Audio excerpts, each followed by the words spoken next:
yeah. One time for my guy, yeah. Holy ground, hold me down, yeah. Yeah. You know I shine, I'ma shine, yeah. My God, hold me down, I'ma shine, yeah. My God, watch me shine. Whoa, whoa, I'm gonna shine. Whoa, you know I gotta shine. Watch me shine.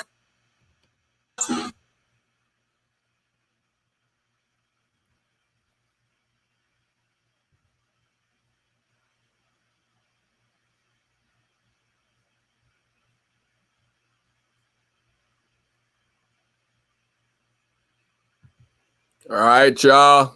It is time to shine. Kings and queens, ladies and gentlemen. I'm your host, Julian Smartrimple, here for another very special edition of the Run the Jewelz podcast show and vidcast series. We are already in the fall season for school starting back up here in Atlanta and also in other southern states. I know up north, a lot of the kids and the teens aren't going back until after Labor Day coming up. But here in the South, the dirty South, we are already starting up. And so this is an episode that you're going to want to tune in to if you are a parent, if you are someone that is just starting your college journey, or even if you're already an upperclassman and you're trying to get ready for the workforce in the work field. You are in for a treat. And so all of our jewels who are tuning in or listening, we appreciate y'all watching with us each and every week. And also in being an active participant, because we are an active live show. I'm just the main host, but we do have guests and also co-hosts that come on the show to help us run the jewels each and every week. And so we're already on episode 166. We're talking about College Readiness 101. And so for those that have been listening at all at any time for season 3, you know that we are definitely on all podcast platforms. You can listen to the Run the Jewelz Show by just searching out Run the Jewelz podcast on any podcast platform.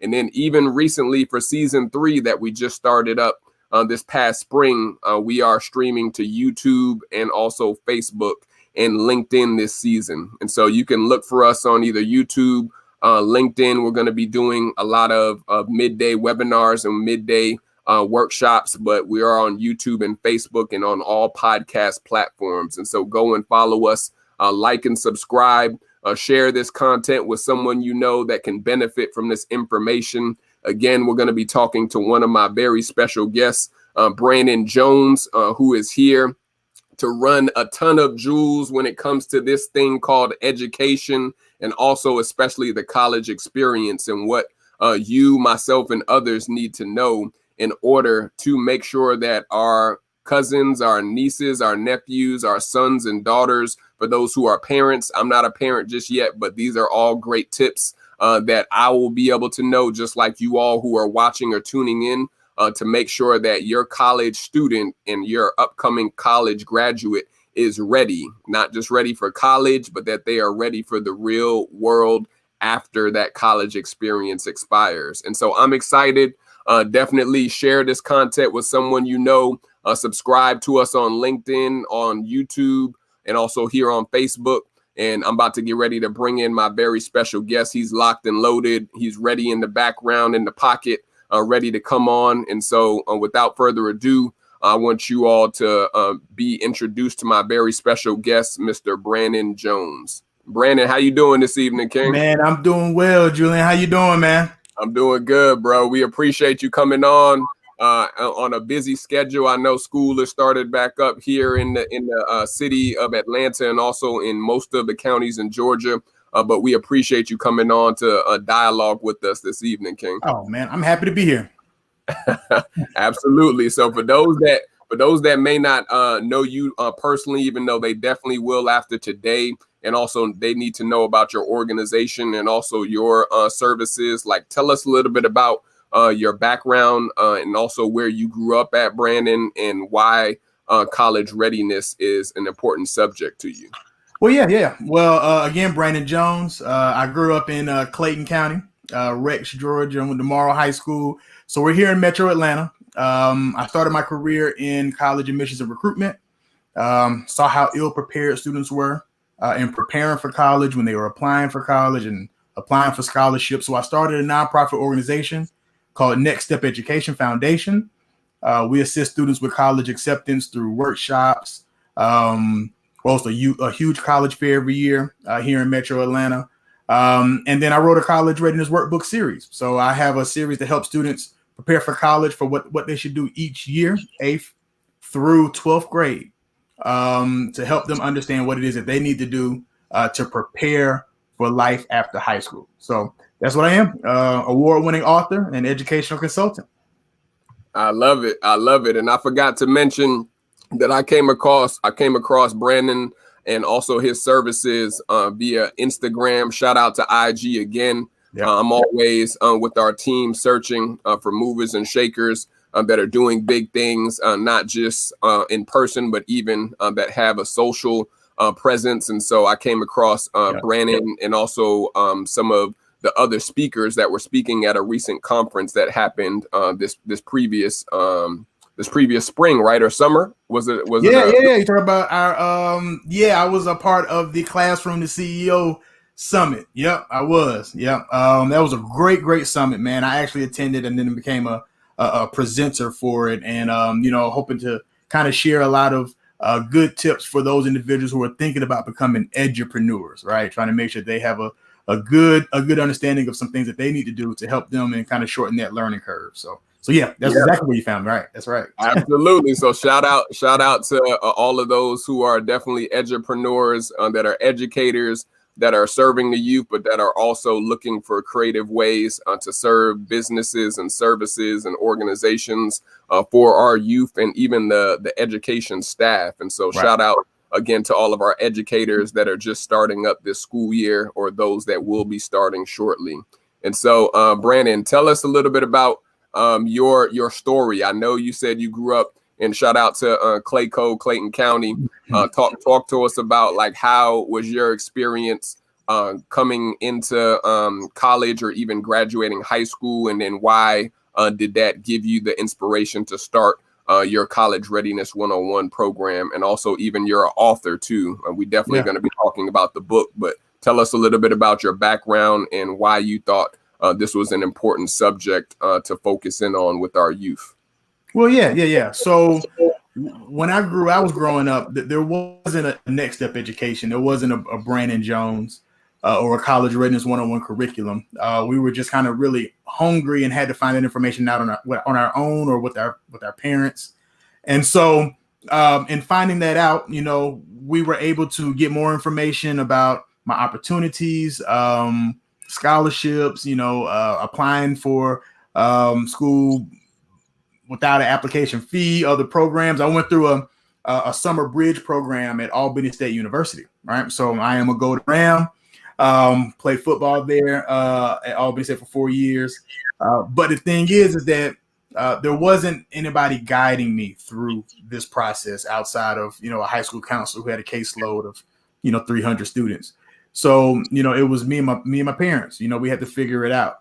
And so what I realized is that I have an opportunity to come back, I have a passion for it, but I have an opportunity to come back and kind of provide opportunities for families, right? Teach them kind of what they need to know, especially since I started my career in college recruitment, right? And so now I'm coming back, providing information, resources, opportunities for those individuals who are coming on this journey, to be able to assist them along the way, right? And so that is kind of what was the catalyst for me, is that I didn't have this. So I wanted to create something that I didn't have and try to make an impact on the lives of college-bound families. Yeah, and that's what it's really about right there, you all who are tuning in. Definitely for those who may just be joining us, we're here on the line this evening for episode 166 on College Readiness 101. with my very special guest, Mr. Brannon Jones, who is talking about all things in preparing the way for our youth and even for those college graduates to enter the workforce or even to go into business or entrepreneurship after college is finishing, because we know it's a sweet and short experience for most of us. You can't be a lifelong college student, even if you are achieving doctoral degrees.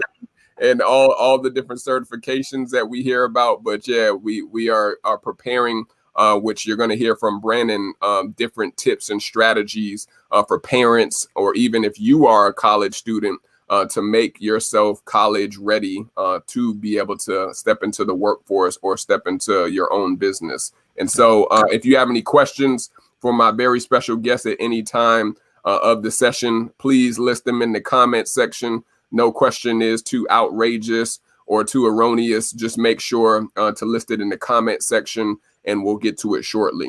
But let's talk about, especially here in Georgia, King. We know that we got a ton of colleges here, from HBCUs to technical schools to, of course, public and private institutions. Like, what do you see as the trend, especially nowadays, for the teens coming straight out of, let's say, our schools here in Georgia? Do you see them going to more technical schools before they go to the big public or private institutions? Do you see them even potentially going to trade schools? Like, what's the word on the streets here with like recent high school graduates, like in the last 2 to 3 years specifically? Like, what are some of the trends that you've seen? Yeah, what I've noticed is that, that traditional route is still there. You're not going to get rid of that traditional route. Students don't want to go here in the state of Georgia. We have some well-known colleges here. Obviously, your UGAs and Georgia Techs for those individuals who kind of make those merits. But also, you have your West Georgias, your Georgia Southerns. You got, your Georgia State is now kind of one of the biggest schools in the state of Georgia now. Then you got your HBCUs, your Albany State, your Fort Valley, your Savannah State. Obviously you got the AUC, the Clark, Spelman, and Morehouses. So we have these schools, and so you're not going to get rid of that traditional route, because that is something that their parents did and their parents did, and everybody's trying to put them into a better position. But there is a growing number of students who are becoming a little more savvy on how they pursue their college education. And so those individuals who want to consider technical education, it is a really, really good way to get your education at a lower price point, right? So I was starting my career in recruitment, and I was working at a technical college and our career college, and I'm helping students get into school, and they're graduating, making more money than I did with less debt than a lot of me and my friends, right? And so the thing is that, there's not a one size fits all to higher education.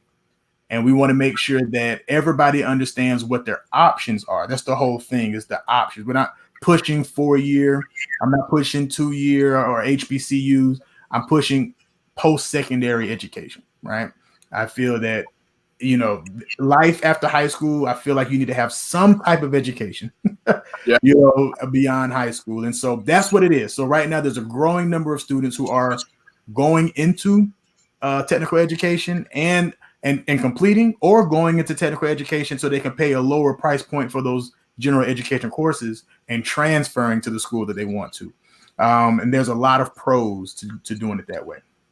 Yeah, and that's key right there. Like you said, it's just the options. I know, I definitely worked with a lot of our high school and also, I guess, early high school youth that were literally trying to figure out what's the best scenario for them. And we definitely want to talk about other opportunities, like going into the military versus even going into school directly. But like there's so many different options that I and potentially even you may not have known about before you went to Albany. And then I went to Hampton when I first came out of high school, and then ended up graduating at Kennesaw. But if I would have known what I know now, and also what you, of course, know in serving and teaching the youth, I probably, would have went to a 2-year Chattahoochee or Georgia Piedmont or Georgia Perimeter here in Georgia, and then got my core classes out the way, and then went, whether it was to Hampton or FAM, were my top two selections of going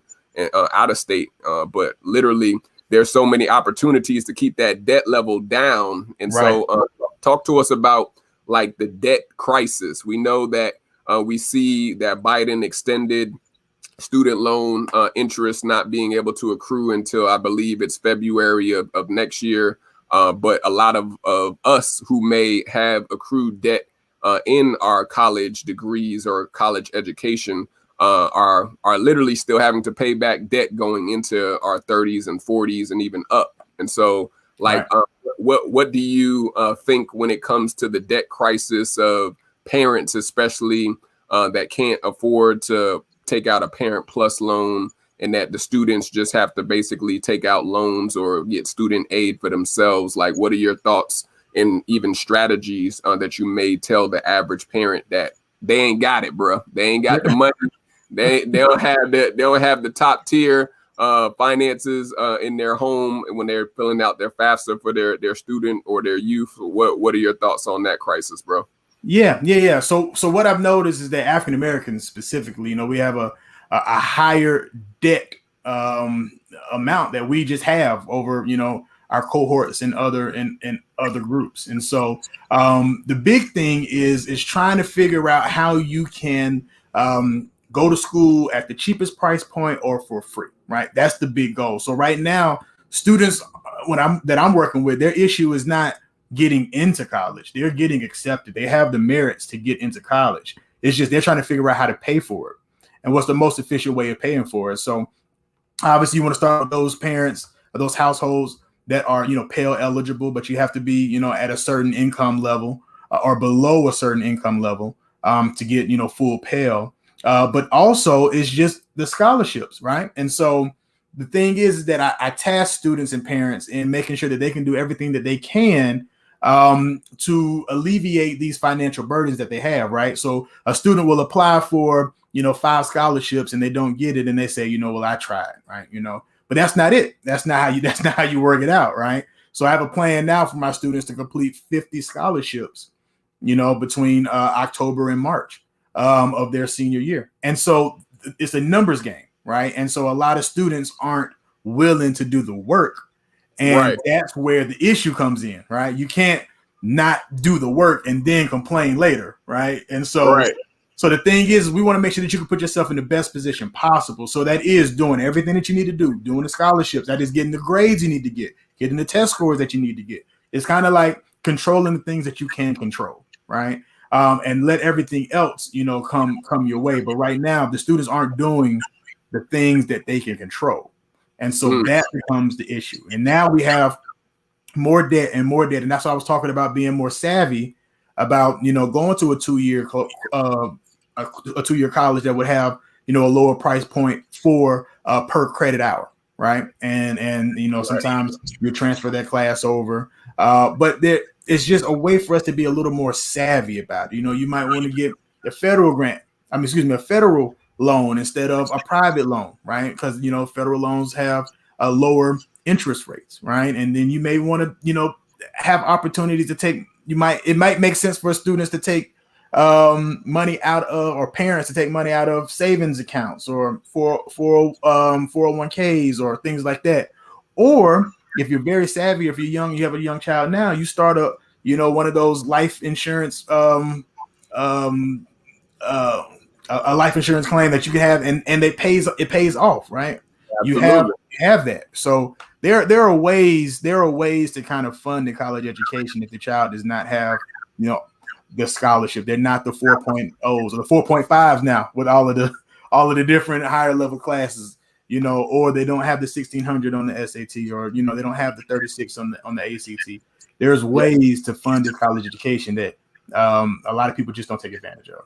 That's real right there, King. And stay with that point, too, because I know we're going to talk about the athletics, because you are a college athlete. Right. I know you already heard that NCAA finally, after 50 million years, basically released that college athletes can actually make money off of their branding and their namesake. Right.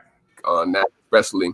And one of the first athletes, I think, that has signed on paper to Bojangles. He actually is a HBCU college athlete too. I forgot the brother's name. I'll look it up hopefully before we finish the interview. But like, what are your thoughts, especially on the athletes that are coming out of high school, or even those who are killing in middle school and are already being put on the radar for the recruitment channels? Do you think that it's more advantageous to even go, let's say, to college for a year, or just go for the full 4 years to get the degree? Or what are your thoughts on the whole college athlete experience, especially now that they can make that bread off of their namesake now? Yeah. I'm actually on the fence about it, to be honest with you. I'm waiting to see the rest of it, to see, what levels and tiers they're going to put you. They're going to have something where, they tier it off and things like that. But I was a broke college athlete, right? So I know what it's like, right? And the payment is your education. But I guess the argument now is that, education is not it. These colleges are making millions off of these students and being able, they're not benefiting from it, right? Yeah. I do think that, having an income while you're in college can change a young student's life, right? So being able to say you took this kid out of, whatever neighborhood, and, they made it out and they're an athlete now, and they're starting for X college, and now they can make some money off of their name, is a really good thing for, that household, right? For that mom, that single mom who worked very hard, 2 or 3 jobs to get them, make sure they had all the equipment they needed, make sure they got all the practices they had to get to, and the camps, and so I definitely see the pros to it. I'm waiting to see, what the effects would be on a college student who now can make money off of their name. And it's hard for me to say that because I believe in education, right? Yeah. So I would want them to complete, or have an opportunity to complete that education, to get that piece of paper behind their name. But on the other side, education just isn't in the classroom. It's not only in the classroom, right? So there are ways to educate yourself, but, I just want them to be in a position where, they're not, having this money and then, a year later they're out of school. I think that's kind of what I want to make sure that doesn't happen. Yeah, and that's even true, even as as being an athlete, the overseas expansion has changed drastically since when we first, I know, were in undergrad, and there's a lot of players even that may even go overseas before they go pro, and not just, of course, the main 2 popular ones like basketball and football, but even in a ton of other sports, they'll go overseas and basically become pro. And so, like, definitely, do you feel that there's a certain window of time, especially for those who are athletes, let's stay with that point, that they should take advantage of their prime days of playing, especially when they're coming out of high school, knowing, let's say, for the football players versus a basketball player, or even those who may be track stars, knowing that window of time that they should make a certain move versus another move? Or do you have like a preference based off of what you even saw when you were going into college as an athlete? Well, for me, I knew that I wasn't strong enough, big enough, fast enough to go to the NFL. Like I just knew that. Like I was going to school to get my education. I was able to, use a little bit of skill set that I had to kind of pay for some of my education. And so I think I went into it knowing that. And so you remind me about a girl who went to high school with me, man. She ended up going to Virginia Tech to play basketball, and ended up going overseas and became a professional. She made some money overseas. And I think that if anybody can do what it is that they love and make a living off of it, that is phenomenal, right? I will support that all the time. But there are a lot of students who aren't going to make it, and they have to have that realistic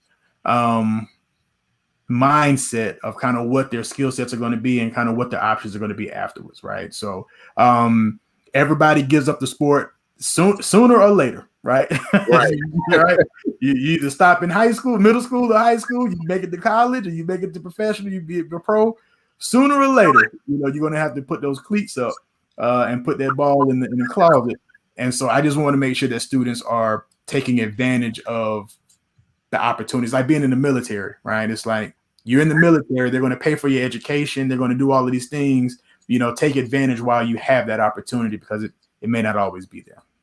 Yeah, and we're going to definitely stay with that point with the military after we hear from our sponsor for tonight's episode, because I definitely want to pivot into there, because that's a least sought after route that a lot of high school students are sometimes either ignorant of, that they're not really opened up to those type of recruiting agencies based off of what colleges they go to, or even that they really don't see the big picture of having their college education paid for just from providing their service. So we definitely want to hear more jewels when it comes to the alternate route of not going traditionally to the college right after.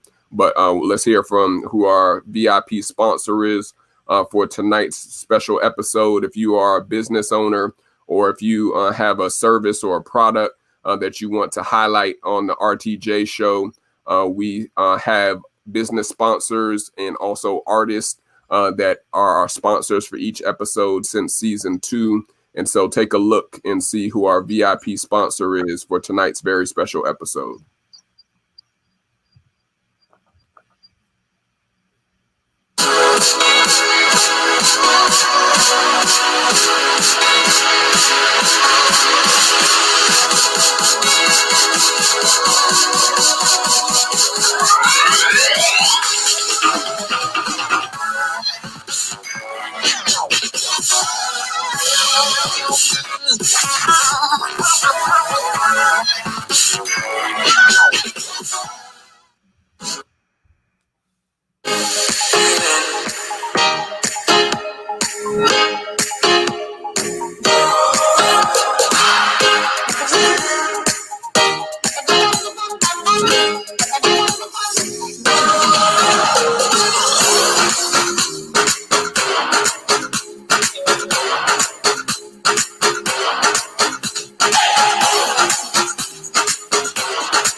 So for those who are interested in being a sponsor, I'm going to put in the comment section how you can become a future VIP sponsor for the RTJ show. But tonight's VIP sponsor has come from none other than Fits for Kings and Queens.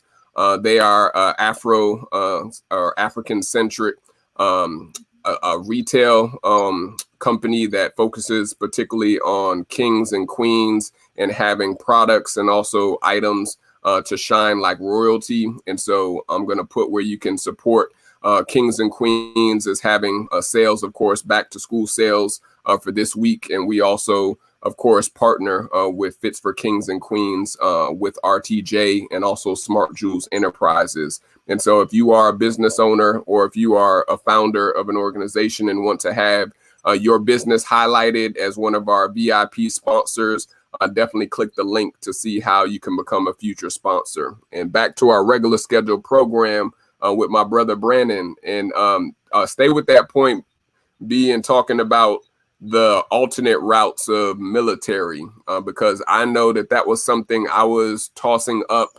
I did ROTC for one year in my freshman year here in Wheeler High School in Marietta, Georgia, where I went to high school at, and they were putting me on game with a lot of the opportunities in going into the Air Force or going into the Navy. I was never down with doing the Marines or doing the Army, but definitely I was thinking about it for a second to do the Air Force or the Navy, especially because I like being around water to swim. And also I hear the Air Force stations international are like crazy. For those who are American citizens, you get to travel while also serving your country if that's the route that you go. And so talk to us about, like, when you hear students that may not be aware of that information and they're hearing it for the first time, whether you support the armed services opportunity or not. Like, what are some of the things that you hear teens talking about when it comes to going to the armed services and then going back to school, or even parents finding out that they could actually have their students' college tuition paid for from just them serving in the military? What are your thoughts on that for 2021? Yeah, the benefits of the military are amazing, right? What I'm hearing, though, students, obviously, that they're not wanting to go into the military. They don't want to go into the Army. That's not what they want to do. But for a lot of people, it's the best decision they could have made. I'm thinking about it. I love the route that I went on. But let's just say I would have went into the military at 18, right when I graduated. I'm turning 37 at the end of this year. I'd be almost finished, and I could retire and do something else.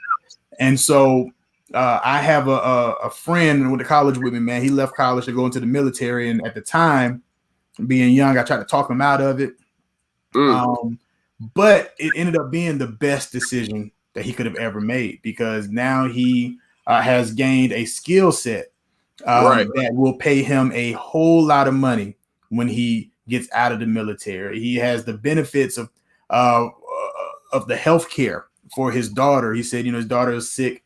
She had a rare disorder that happened that took hold to her, and he didn't have to pay anything. He said, what the things that he would have had to pay if he was a civilian, he would have went broke, and this is something that she's going to have for the rest of her life. And so that is a good thing, right? And then just the retirement afterwards, you get to retire and then do something else. And so I think that the military is a great way. And for those individuals who are serving, you can use your GI Bill to give it to your child to pay for your education. So you can actually get your education on the military's dime, and in a lot of cases also pay for your child's education. I work with a lot of students whose parents were veterans and were able to use those veteran benefits to pay for their college education. It's another savvy way to get your college education, because people are going into real debt, trying to get a college education. Now you have opportunity to get yours for free. It's almost like being a scholarship athlete, right? You got it for free, right? So that's great, man, to be able to set your kid up so that they don't have the burden of $15, $20, $25, and a lot of people get up to $60, $70, $80, $100,000 worth of school debt. It's just that's crazy. Yeah, and even just like you mentioned too, man, it goes by fast. I hear of my friends that actually did what I was considering, and they basically were still able to graduate probably around like 24, 25, and that they already were making a significant amount while also still getting paid to go to school. And so it's like, it's really about choosing what is your best case scenario, because we already know that there's tons of college students, including potentially us, that may have graduated and we still had to work our way up from entry-level positions, and we weren't just making $50K as most college students think that they're going to be making straight out the gate. And so, that wasn't my story. Right. And I went, and I know myself, I talk about it all the time on the show. I went the AmeriCorps way and was literally getting paid like as an actual public servant, which is basically little to nothing, just to be able to benefit from having a Siegel Award that I can use to pay off student loan debt or go back to school, while also being able to serve my community here in APS schools. So shout out to Hands On Atlanta and also AmeriCorps. That's also a different way that you can go right after getting out of school. But talk to us, man, about like that opportunity that students just don't take advantage of when it comes to not getting in debt, just to say that they went to a big UGA, or that they just want to have the namesake of saying that they wanted to go to a private HBCU that's not on the public fee scale of what your school tuition is going to be paid for. So like, talk to us about like the private versus public sector of going to a big school or versus potentially a tier 2 or a tier 3 school. Like, what are your thoughts on that? Well, I think it's interesting. It's not not a one size fits all for this type of situation. It kind of reminds me, I had a cousin who She grew up in Atlanta and moved to California. During her junior year, right before at the end of her junior year that summer before she became a high school senior, I took her to on some college visits right around the state of Georgia, and we went to Spelman. It was her top school. She wanted to go to Spelman or Georgia State. We went to UGA. Went to Kennesaw State was one of the schools that she went to, and we went on these college visits that summer. But Spelman was a top school, and what we realized in taking these visits is that she didn't like historic buildings. She thought the buildings were older, right? But it is a historically Black college, right? She didn't realize that, the buildings weren't going to be as modern, right? And obviously Spelman comes with the Spelman tuition. And it's just some things that she didn't realize until she got there, right? We went to UGA. UGA was too big for her. Went to Georgia State. She didn't like being in the city. So Kennesaw State ended up being the best fit for her. It was modern buildings, smaller than UGA. And it was a really good fit, and it wasn't in the city. It was a really good fit for her. And so what I realized is that, there may be a lot of families who dad with the Morehouse, son with the Morehouse, grandson with the Morehouse, or something with Spelman and the ladies. And Spelman has a wonderful, wonderful track record of graduating phenomenal. Same thing for Morehouse. But for other families, it just may not be feasible to attend some of these prestigious colleges, HBCU or not. We talk about Ivy Leagues and other great schools. So for me, I'm really talking to students about trying to find a way to get their education at the lowest price possible, because the thing is that students don't understand if they're taking out loans, it's real money that has to be paid back, and learn that until you're done, right? So you're filling out the FAFSA with your parents and you're signing a promissory note that you're going to pay this stuff back, right? And so everybody doesn't have, like Morehouse 19, somebody coming in and paying for all of their tuition. Like that doesn't happen, right? To everybody. And so it's a realistic conversation where the rubber meets the road type of conversation, when you have to sit down and say, hey, this is what we can do and this is what we can't do. And so students and parents have to be okay with that, right? They have to be okay with having that conversation and choosing a college that best fits them. That's what it is. It's the one that best fits them. And that's what I'm talking to students about. And stay with that point too, because we want to help out some of the parents too. Thank you, Andrea, too, for letting us know about any glitches. I know she's tuning in. Shout out to Andrea on YouTube. What we wanted to definitely stay with the parents that actually put their child's wants to go to a school that they personally cannot afford, because maybe they're a first generation college student that's going to set a new trend for that family. There's a ton of first generation upcoming college students that are coming into this school year, and even that have graduated potentially in the last few years. And so, like, do you think that the parent should put that burden on their back to be able to put their child's college experience above what they can afford, versus, as you said, being smart with your money to know that even the graduation rates are way lower in a 4-year capacity versus those that graduate after 4 years? Like, what are your thoughts or advice that you would share with parents that may put that child's college experience to the big name expensive school over what they can afford?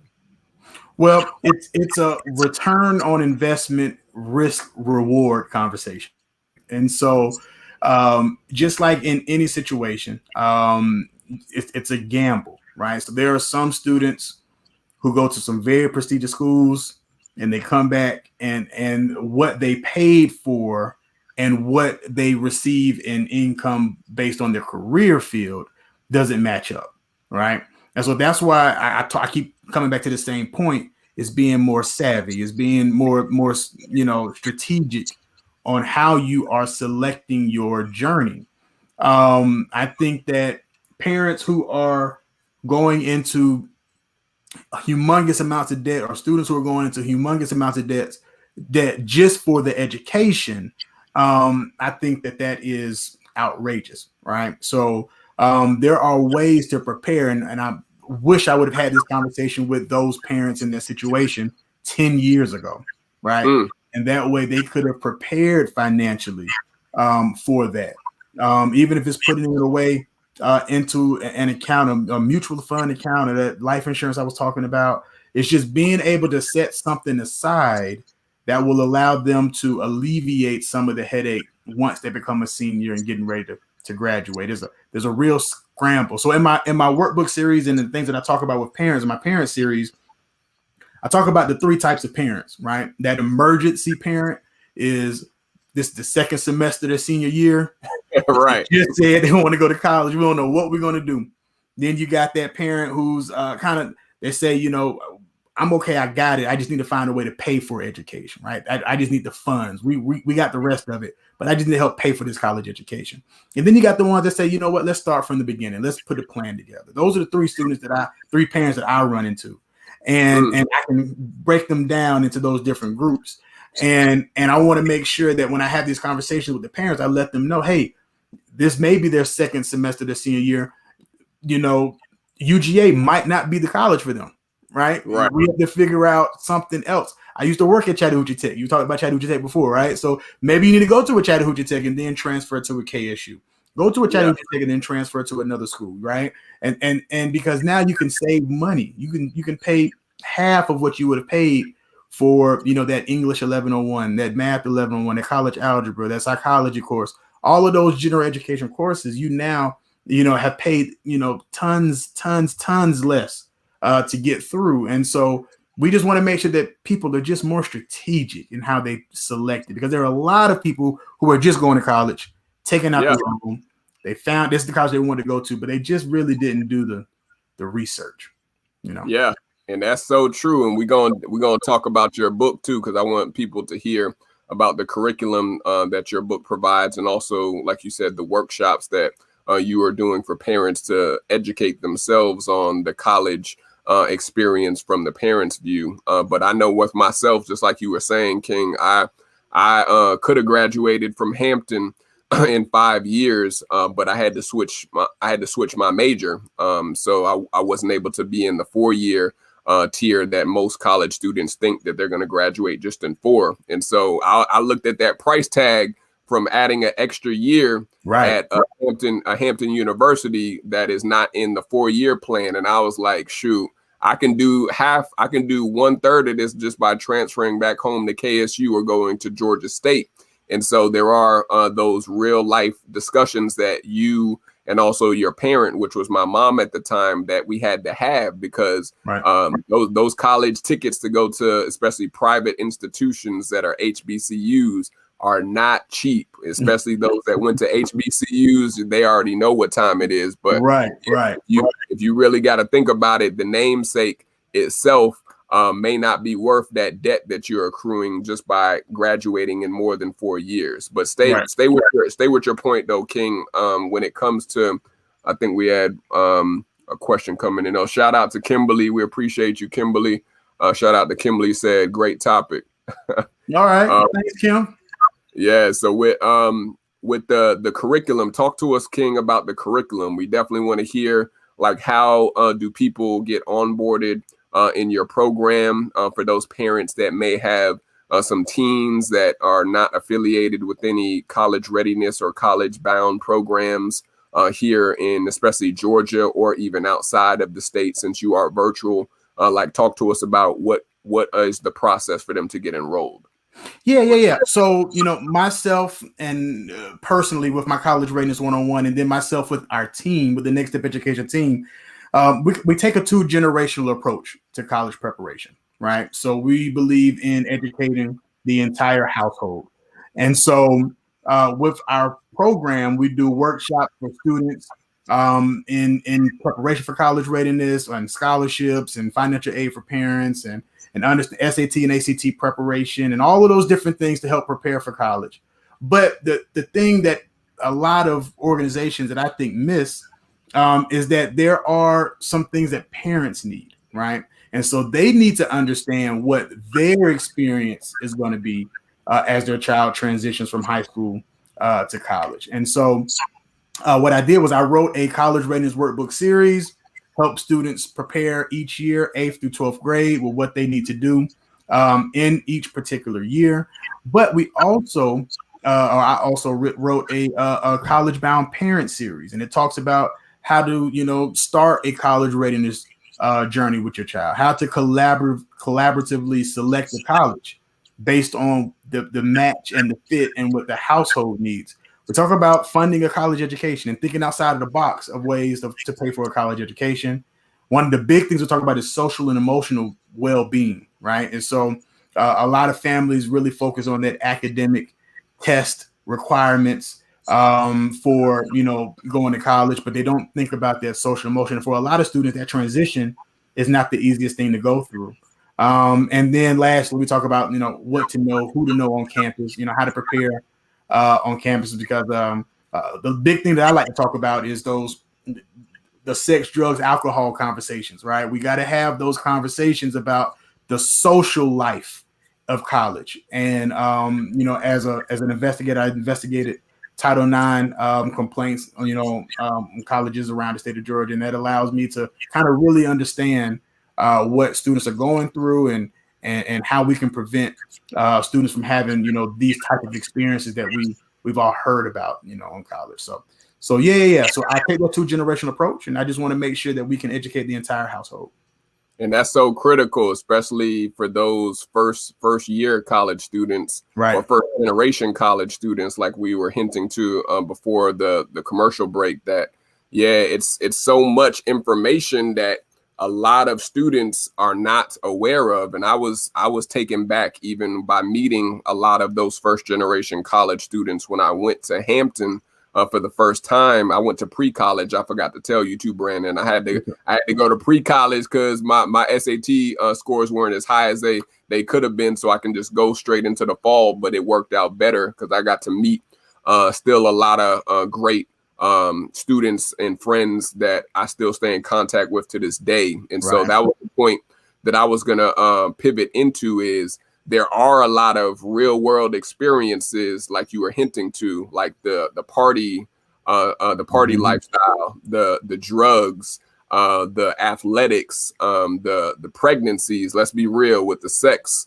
The dropout rates are still astronomical with men, especially Black men that look like us, starting the process but not finishing the process of college. And there's still numbers that are, I'm sure you can give some of the stats from what you know from your field, but I still can never forget when I went to Hampton and we went to orientation with our dorms, because Hampton is a co-ed college, but the dorms are not co-ed. The dorms are men and the dorms are women. And we had in Harkness Hall, shout out to HH for those that went to Hampton University. They call it the sauna because there's no AC up in that joint, just like you said.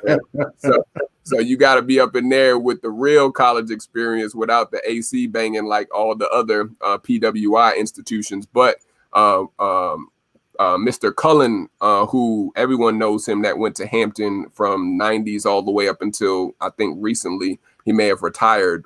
But he said when we sat down and the dorm orientation, looked to the left of you and looked to the right of you.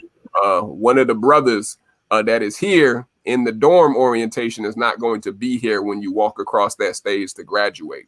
And of course, everyone was in here like, no, that ain't going to be me. That ain't going to be me. But at the end of the day, the numbers speak for itself with the actual graduation rates of men versus our queen and our woman counterparts. And so like, talk to us about those men that do not finish, but that they start the race of college, and what are things that you think parents and even educators or community leaders can do to make sure that our men are graduating. Yeah. See, it's so funny. I could talk about this all day. I did my thesis. I was getting my master's on the underrepresentation of African American males in post-secondary education. That was literally my thesis.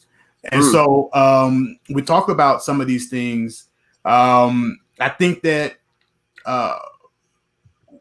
African American women are being educated at a astronomical higher level than African American males. We actually have the largest gap out of any group, right? So we're already starting where a large number of African American males aren't going to college. So that's where we're starting at, right? And so now let's figure out how we can keep them in school. When I was in student retention, my job was to get students to 45 credit hours. That is a year and a half. If I can get you to come back for your second semester of your sophomore year, the percentage of how many students will complete goes up so much, right? And so it's that transition years that I got it. I was here a year, and am I gonna make it? Right? That, for whatever reason, academics, social, something happened, you miss home, emergency, family, whatever it is. If I could just get you to your the second semester of your sophomore year, I had a fighting chance with you. And so now I'm learning that African American males are leaving for a multitude of reasons, work, family issues, just like any other students. But we are already starting at a disadvantage, which I think a lot of other groups don't have that, right? Or at least is not as large of a gap. And so I think that's really what the issue is that and African American women are the highest educated group, right? So in the country, right? So it's just a big gap, and we're starting at a disadvantage as African American males through this process. And so I think that's really what the issue is. No, that's real, King. And I know to my own point, I would even benefit from saying, especially at the HBCUs, they have like the college support programs. I want to, I forgot the name of the one that was at Hampton, but that was a lifeline for me because I was struggling even with some of the curriculum for the classes and the structure for my freshman year going into my sophomore year. But I plugged into, I forgot the name. I have to think of it. But they have tons of resources that even students aren't tapping into at PWIs or HBCUs. And I literally was able to get tutored in subjects that I was struggling with, a math or a science for my core classes, and my grades like significantly changed upward, where I was like on AB honor roll consistently throughout my last year at Hampton. And so like talk to, and I was working too, I forgot to mention, which was also balancing my work schedule out. And so as we get ready to wind down, like talk about your thoughts on having a college job versus some of the parents that may let their kids slide with just saying that you just focus on school. Don't worry about getting any money. Just come to me when you want to get some dollars in your pocket or want to travel with your friends. Do you recommend that as a form of good discipline and good parenting, even for the parents that suggest or even prod their teen or son or daughter to work versus just all automatically come into mommy and daddy's pockets? And do you feel that changes the trajectory of how serious students may take that college experience?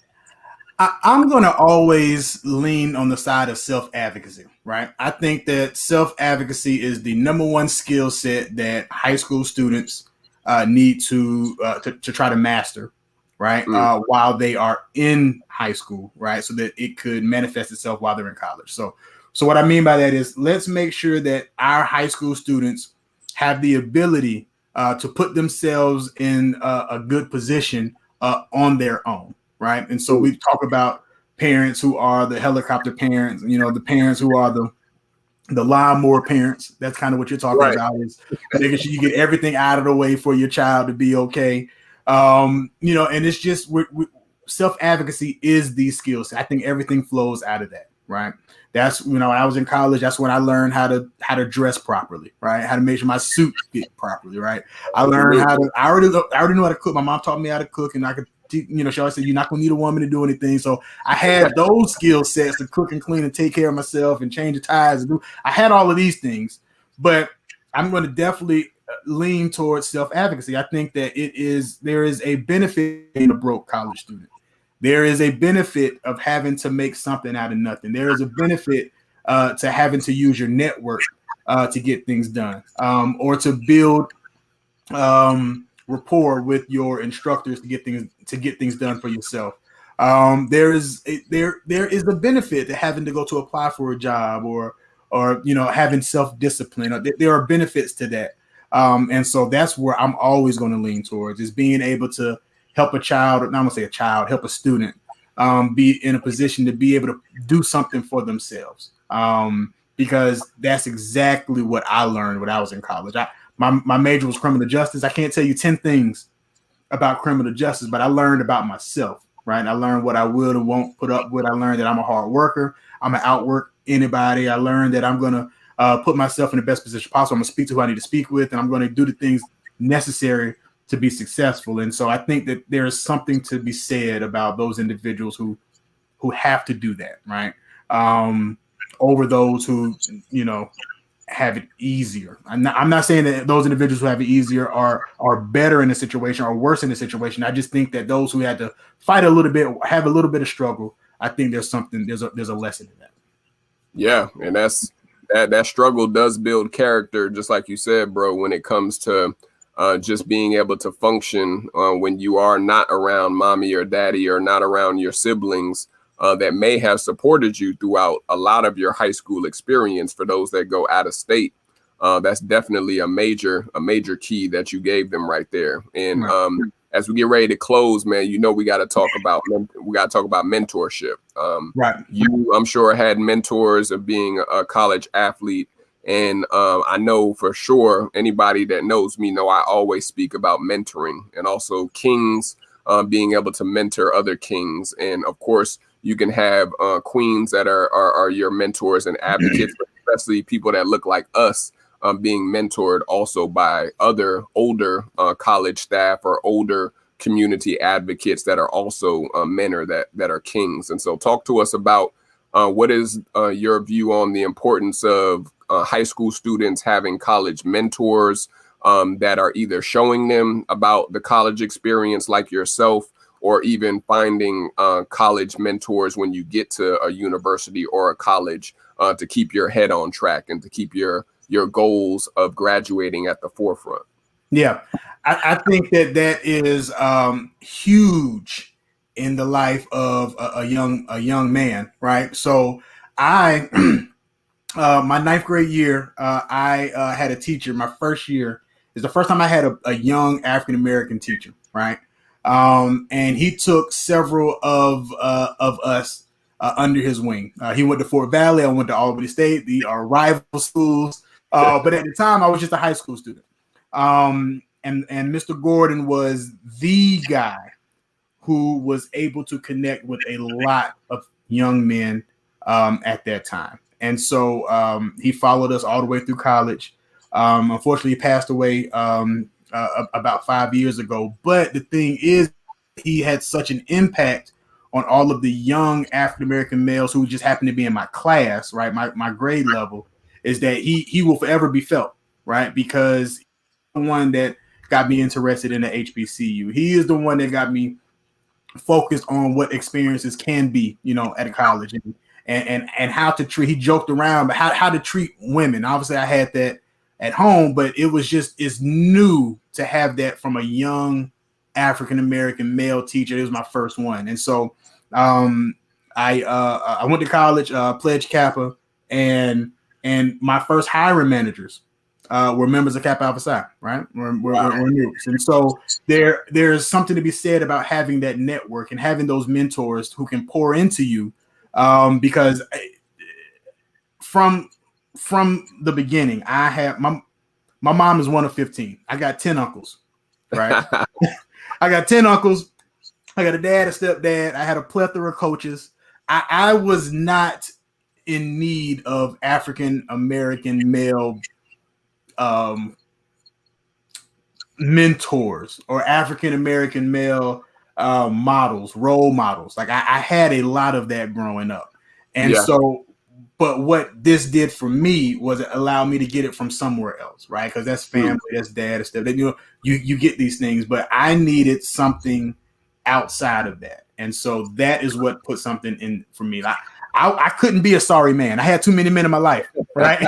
so no excuses. Yeah, there's no way I was going to be a sorry man. But for those individuals who don't have a dad, who don't have uncles, who don't have a mentor, I can see how, you know, they stumble on things that come across, right? That they come across. Right? I could see that if you didn't have that before. So I will always advocate for making sure you have some type of big brother, some type of dad figure, father figure, some type of mentor that can kind of show you the pitfalls that you may encounter. And I think that's huge. I think that is actually something that saves a lot of our African American males from going to jail or making big mistakes like that. Is just having somebody there to guide you, not make the decisions for you, but kind of put those guardrails around you as you make those decisions and help you along the way.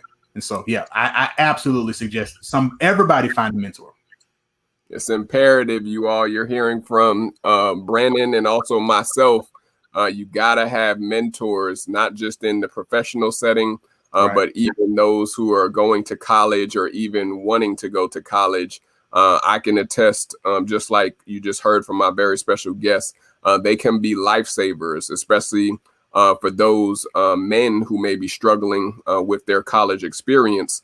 You need to definitely go out and find a strong male figure or a female figure that can help guide you throughout the rest of your college journey, because there's so many people that are willing to sow into you, but if they see closed mouths, they don't know how they're going to be able to serve you. And so, B, I want you to start thinking about what your final jewel is that you want to leave with us, because we are at our closing time.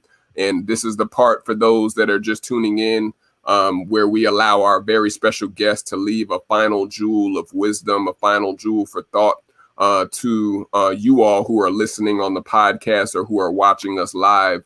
We've talked about a ton of information this evening, King. We've talked about what parents need to do in order to get themselves financially prepared for the next experience of having a college student or a college graduate. We talked about the process of the traditional route versus the non-traditional. We talked about having opportunities for college athletes to not just play, but to also be able to get paid, like we said, with the new NCAA rules. What would be your final jewel that you want to leave with the audience when it comes to making sure that they have their student, or even if they're in college, that they are college ready in 2021?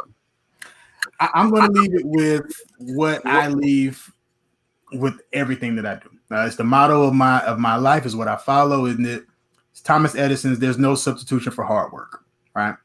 When I was a athlete in college, my coach said it all the time, but it resonates with me now as an adult. There is no substitution for hard work. You have to do the work. And I think that a lot of times when people cut corners or try to find a way, around it, it's to their detriment, right? So I would suggest any student, any parent, any educator, do the work, right? There's no substitution for it. Just buckle down and do the work, whatever that work is. Put your all into it, because there is no substitution for it. That's real, King, right there. And that comes from especially you being an athlete. You already know if you don't put in that work, you're going to be on that bench or going home. Going to be redshirted or taking off that scholarly. So it's all about being able to put in that work early so that you can see the fruits of your labor on the back end, especially for those that are athletes out there. And so it's been a pleasure, of course, serving with you this evening, King. Where can people get in touch with you if they want to follow up with you for your curriculum, or if they just want to have you be a consultant to them, if they're an educator, or if they're even a leadership at particular schools? How can they basically solicit your services? Yep. Well, you can always visit my website at collegereadiness101.com. And you can visit my social media platforms at collegereadiness101.com on Instagram and Facebook. That's how you can get in contact with me with my curriculum and things that I'm doing around the country by helping these students and their parents prepare for life after high school. Absolutely. So you heard directly from my very special guest, Brannon Jones. Definitely go out and support this king with what he's, excuse me, what he's doing in the community. And also he's not just in the community here in Georgia, he's also virtual. And so there's no excuse to not tap into folks like himself that are literally about their business and helping our youth make sure that they are ready to graduate from college successfully, and even to have alternate options if they don't even want to go to college, that they have a college ready program. And so if this episode, as we get ready to close out, has blessed you in any type of way, if you feel led to, you can sow a seed with us. We are a podcast and also platform here for the Run the Jewelz Show. That is here each and every week on Tuesdays to do our live broadcast. If you have been blessed, feel free to sow a seed with a Cash App donation. You can Cash App us at $SMART, SMART, JEWELZ, or you can Venmo at SMART, JEWELZ Enterprises. And recently for season 3, we just started a Patreon account for all of our subscribers and jewels that support us throughout this season. And all the names that you see on the ticker at the bottom are those that have already sown and already been a VIP donor for season 3. And so shout out to all of our VIP subscribers and VIP sponsors for season 3.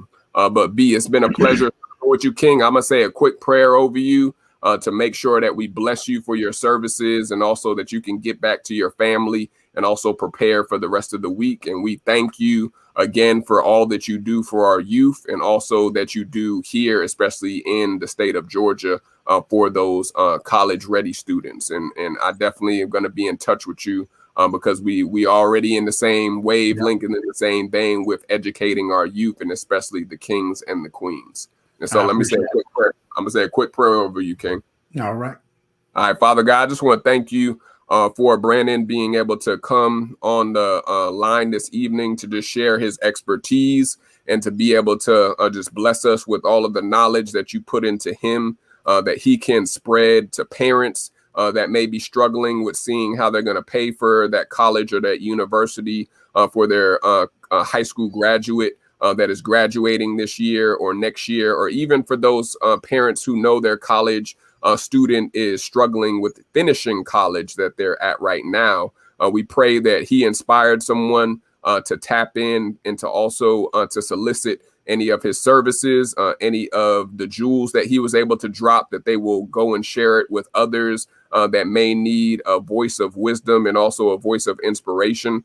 We thank you for his calling, his ministry, and also all that you are going to open up for him just sharing his knowledge and expertise with us this evening to new clients, new speaking opportunities, and even new consulting ventures for those in the school systems and those out of the schools. We love you, Abba Father. I thank you for what you are doing in his life, and also for all of those who he's already sown into. And we pray that you will continue to sow into him until his cup shall runneth over. And I thank you, Father, for all of this that you've done. And it's in Yeshua HaMashiach, the Christ Jesus name we pray. Amen. Amen. We appreciate you, King, for coming on this evening. I know it's been a pleasure serving with you. We'll be in touch, man, and you enjoy the rest of your evening, bro. All right. Thank you so much, man. It was great. I had a good time. Be blessed. Peace. All right.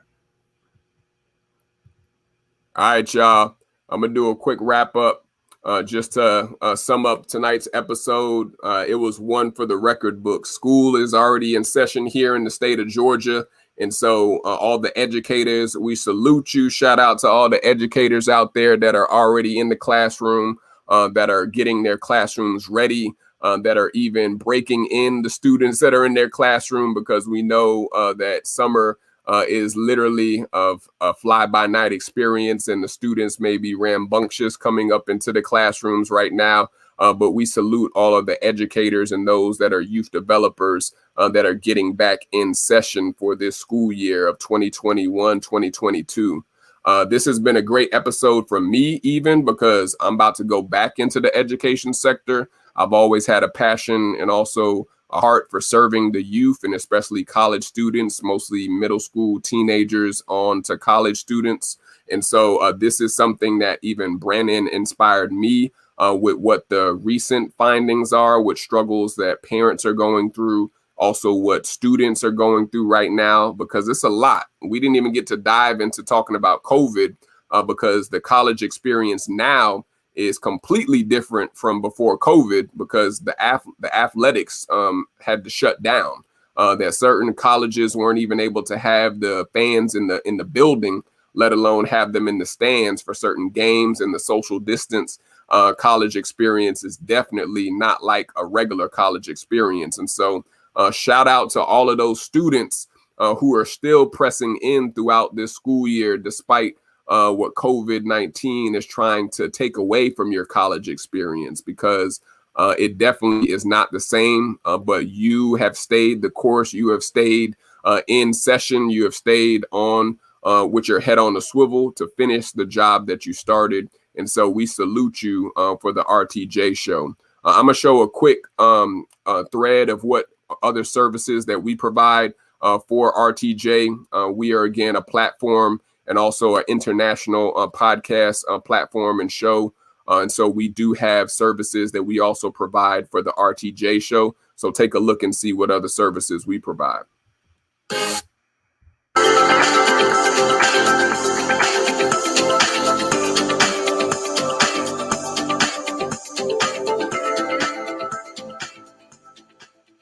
So it is time to shine this fall and winter season, you all. If you are a podcast creator, if you are someone that is looking to have your live stream or your show put online or in any form of social, we are able to provide services to help make your show, make your broadcast, make your podcast a reality, and to even have it be more professional. I see a lot of people that started podcasts and also shows during the pandemic last year, and they literally were all across the board. But again, consistency is king, what we always say with Smart Jewelz Enterprises. And so if you are in need of having someone that is able to coach you, walk you through the steps of creating the podcast and being able to have a schedule, to be able to edit, live stream services we provide, technical assistance, because we have technical assistants that work behind the scenes to put out flyers, to put out the editing of the podcast, you name it, webinar hosting for teachers or educators who need virtual classroom meeting solutions or custom show branding materials. We have what you need. And so you can click the link that's tagged to sign up for a free consultation at www.smart SmartJewelz enterprises.org, and we can see how we can be of service to help you this fall and this winter season to get your show or to get your broadcast up and running. Also, if you want to sow into our Patreon, we just started a Patreon account this season for season 3. There's 3 membership levels that you can sow into, and these are for our VIP jewels that have consistently been a part of our show's success. These donations and these sponsorships go into literally purchasing a lot of our equipment, from lighting to Blue Snowball microphones to headsets to even streaming here on the platform that we use, StreamYard, because this isn't free. We all put our business funds that we are able to gain from the podcast back into the show and back into the products that we use. And so there's 3 levels: diamond, platinum, and gold. If any of these are interesting to you to sow into our movement and our podcast ministry, feel free to click the link that's tagged in the comment section too. Also,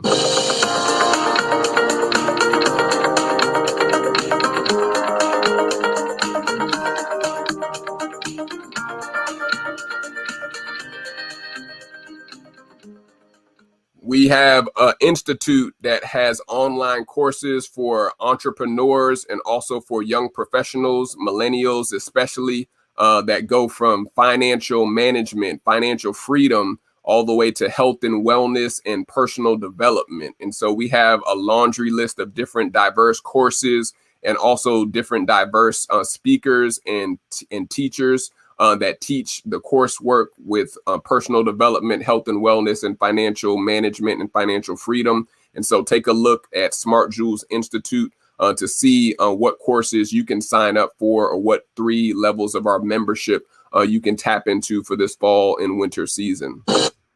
Next week, we have one of our VIP Jewels coming back to break down his recent success and ongoing success in him being a creator and also being an actor that is a paid actor, not one of the Instagram actors that you just see on different Instagram posts, but this brother is in businesses, commercials.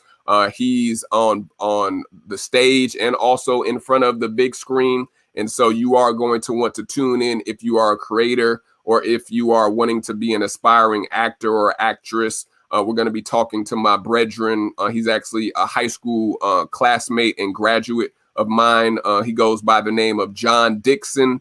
He's going to be talking to us about how to expand your creative resume and portfolio as an actor. And so, again, we're calling all actors, actresses, those that are creatives, especially if you live in the city here in Atlanta, if you're in New York, or even if you're in, of course, Hollywood out there in LA. You will want to tune in next week to see the jewels that my brother and brethren, King John Dixon, is going to be dropping next week at 7:30 p.m. Eastern. And you can listen to the episode on YouTube or on Facebook until we drop the podcast episode. If you are interested in listening to our previous episodes, we're going back to season 1. We're currently right now in season 3.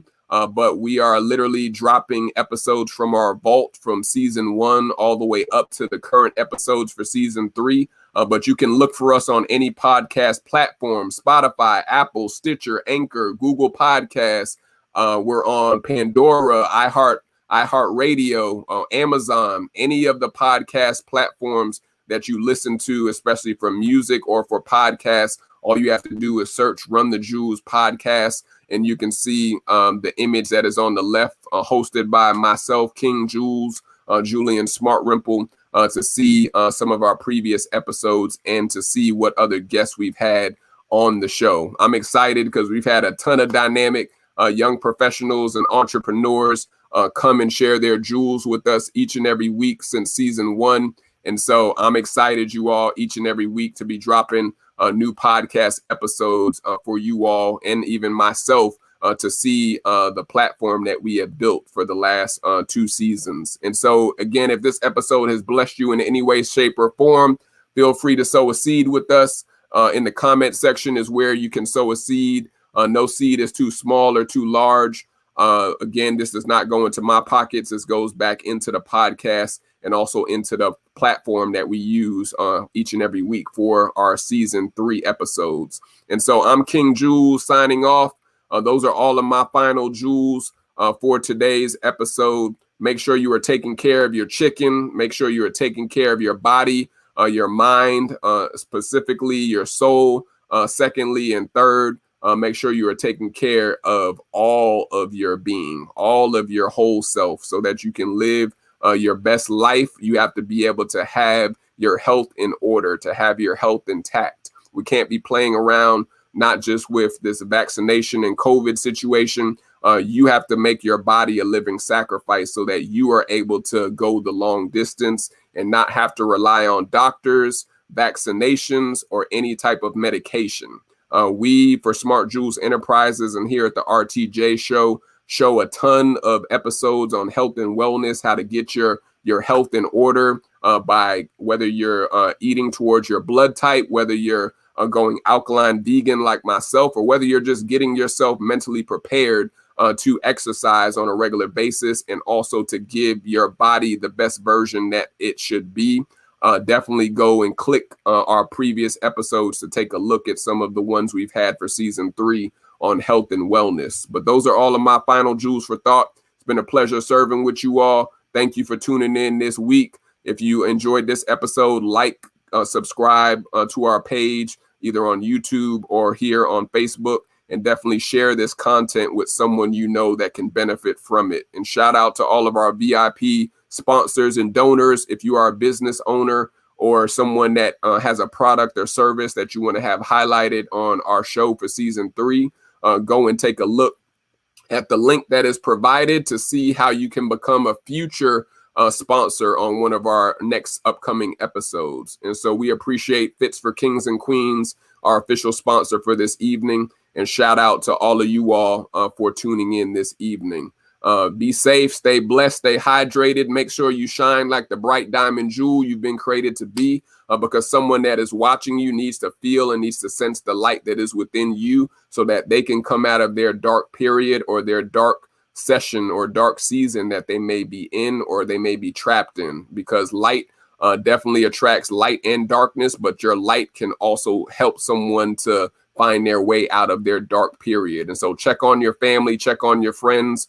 School is back in session, so definitely check on your educator friends and your educator family members, because this is going to be a wild school year. I already know.